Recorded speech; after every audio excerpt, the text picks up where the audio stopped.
साबिक हुक्मरान जमात PDM के लिए एनआरओ बनने वाली नैब तरमीम के खिलाफ सुप्रीम कोर्ट ने 1 साल केस सुनने के बाद फैसला महफूज कर लिया है।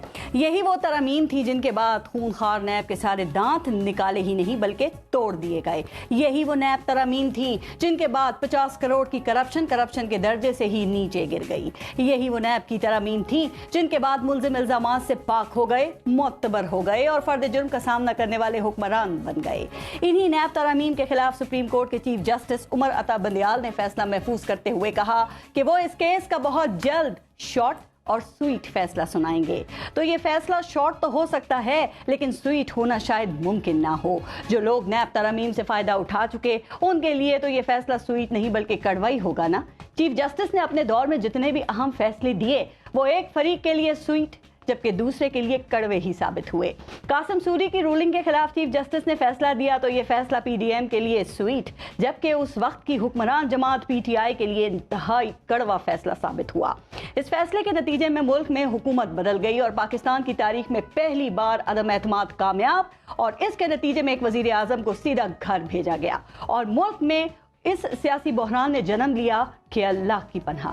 पंजाब में अदम एतमाद का मरला आया तो PTI के 25 MPs मुनहरिफ हो गए। PTI मामला सुप्रीम कोर्ट ले गई तो चीफ जस्टिस ने आइन के आर्टिकल 63A की तशरीह करके मुनहरिफ अरकान के वोट शुमार न होने का फैसला दिया। ये फैसला PDM पर बिजली बंद कर गिरा।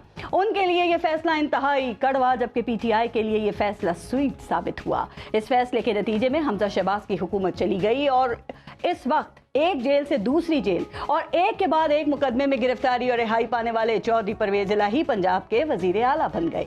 चीफ जस्टिस उमर अता बंदियाल ने पंजाब में इलेक्शन कराने का फैसला दिया तो ये फैसला PTI को स्वीट जबकि PDM को काफी कड़वा लगा और पूरी हुकूमत इस फैसले की कड़वाहट खत्म करने के लिए मैदान में आ गई। वो कभी पैसों और कभी सिक्योरिटी का बहाना बनाकर सुप्रीम कोर्ट के फैसले की खिलाफवर्जी करती रही लेकिन सुप्रीम कोर्ट ने किसी को सजा देने के बजाय मामला तारीख पर छोड़ दिया। अब स्वीट फैसले सुनाने वाले चीफ जस्टिस उमर अता बंदियाल का ऑफिस में आखिरी हफ्ता शुरू होने को है लेकिन अभी भी कुछ अहम मुकदमात उनके शॉर्ट और स्वीट फैसलों के मुंतजर हैं।